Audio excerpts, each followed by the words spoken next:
Hello students, as we have studied a lot of things regarding bryophytes, they are mainly divided into liverworts and mosses.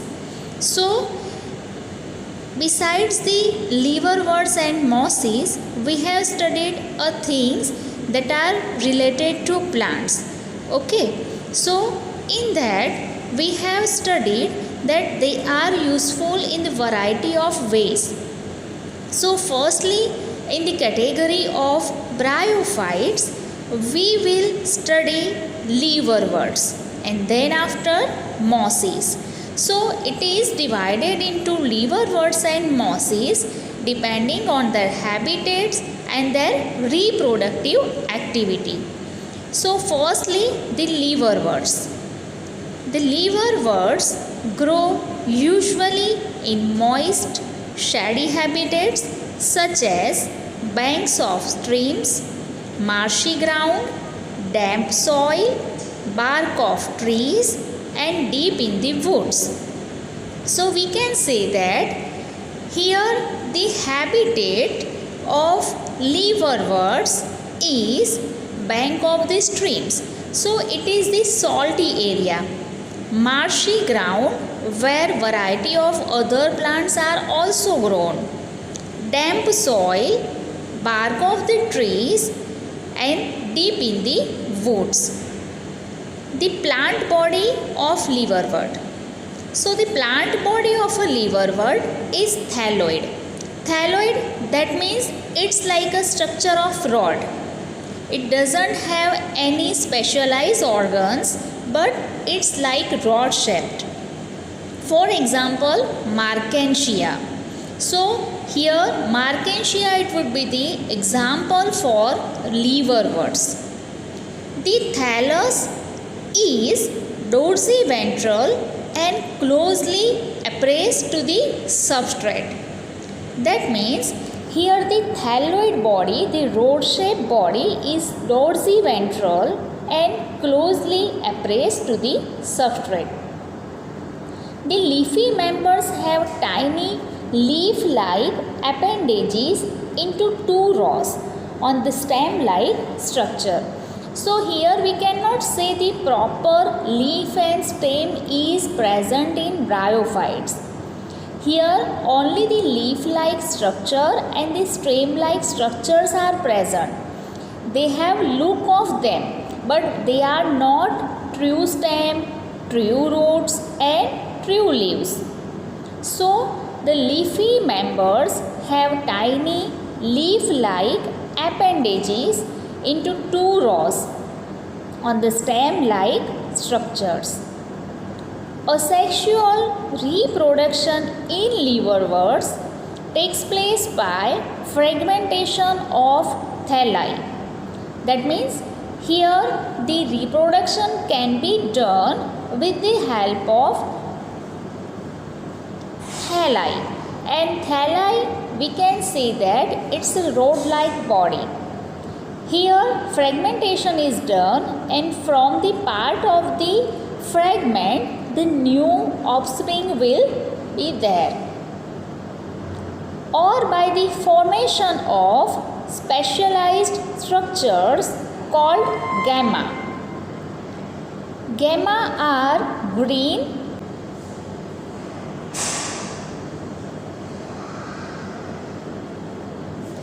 here the asexual reproduction is carried out by fragmentation.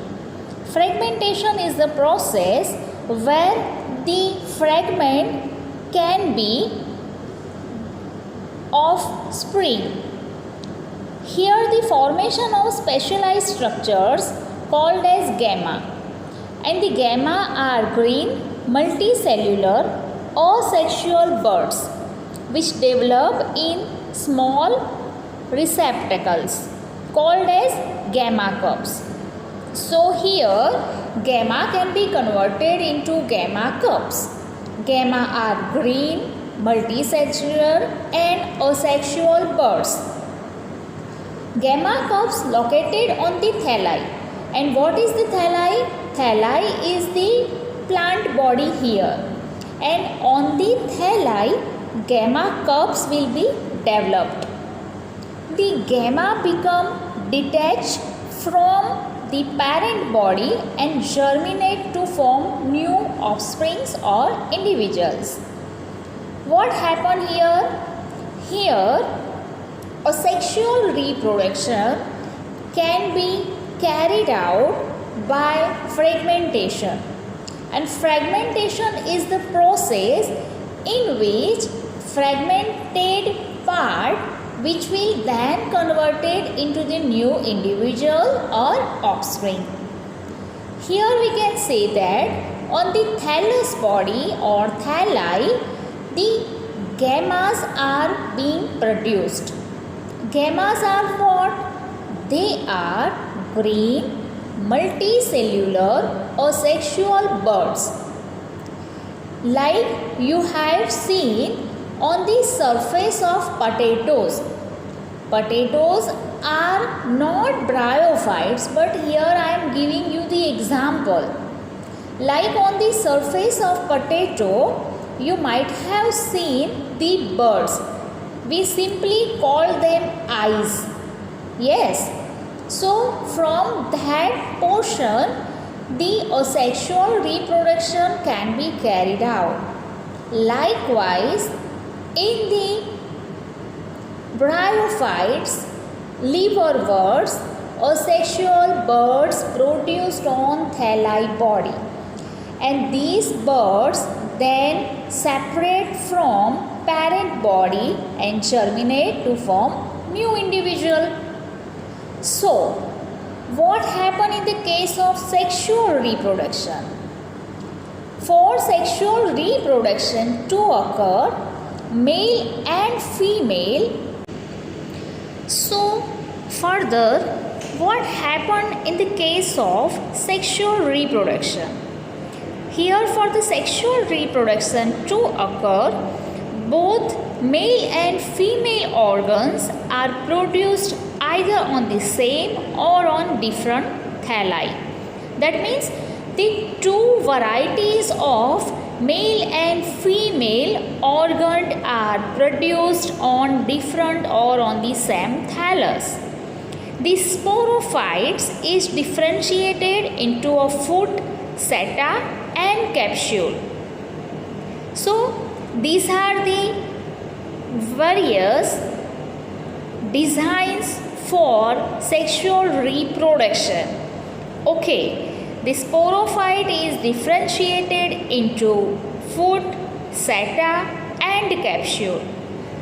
After meiosis, spores are produced within the capsule and these spores germinate to form free living gametophytes. So after that, there will be a formation of new individual done.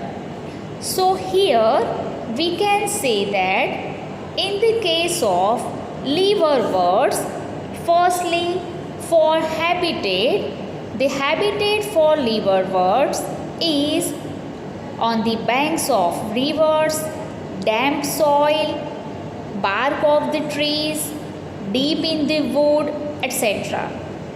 The plant body here is rod-shaped thallus, and thallus is simple, multicellular, producing asexual buds on it, and on the body of thallus there are various gamma cups are also produced.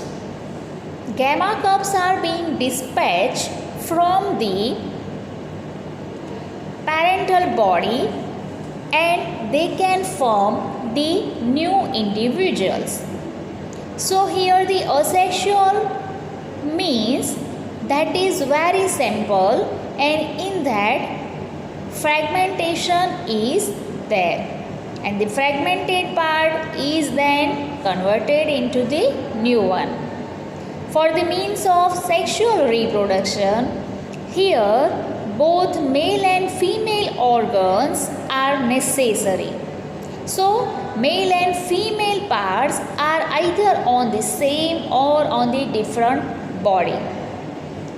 and on the thalli they will produce foot, seta and capsule, and from the part of the capsule after meiosis sporophytes are produced.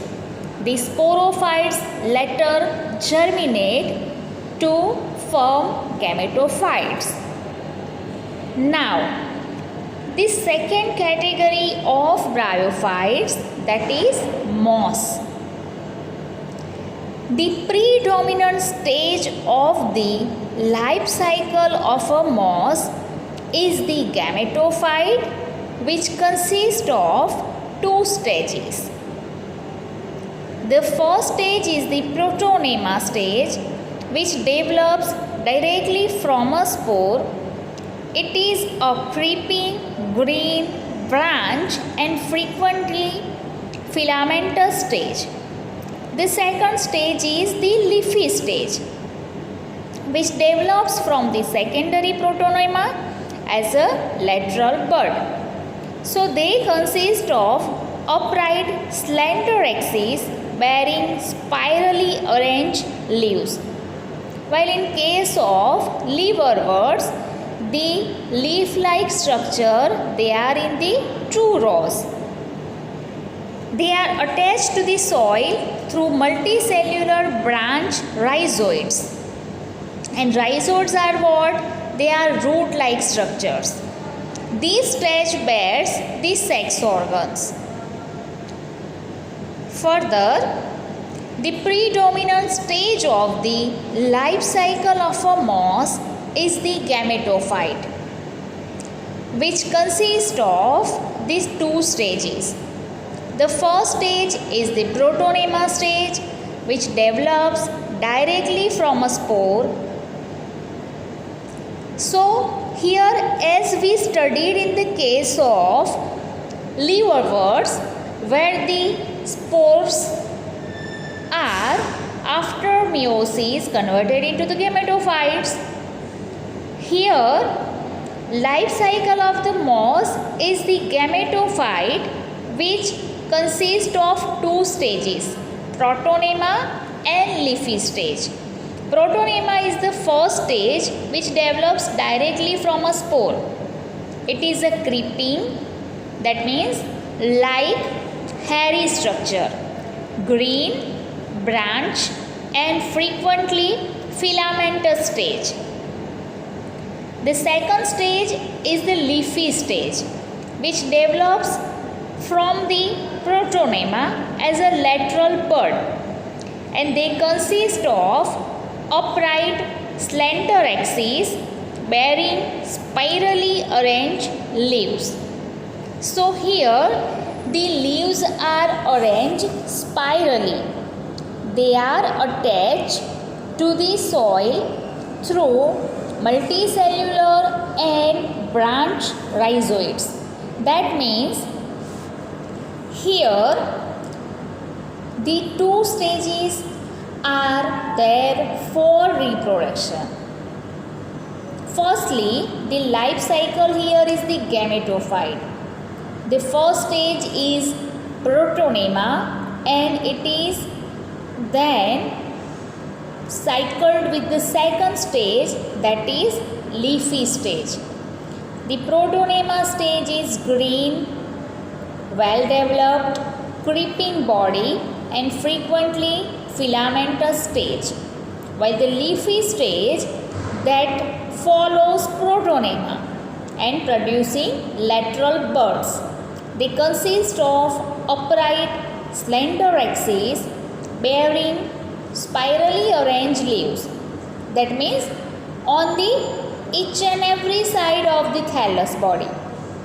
They are attached to the soil through multicellular and branch rhizoids. So as compared to liverworts, the mosses are much more strong because they are attached with their rhizoids. This stage bears the sex organs. Now on the vegetative reproduction in mosses is done by fragmentation. and budding in the secondary protonema. So in sexual reproduction, the sex organs, antheridia and archegonia are produced at the apex of the leafy shoots. And after fertilization, the zygote develops into a sporophyte consisting of a foot, seta and capsule. The sporophyte in mosses is more elaborate than that in the liverworts. The capsule contains spores.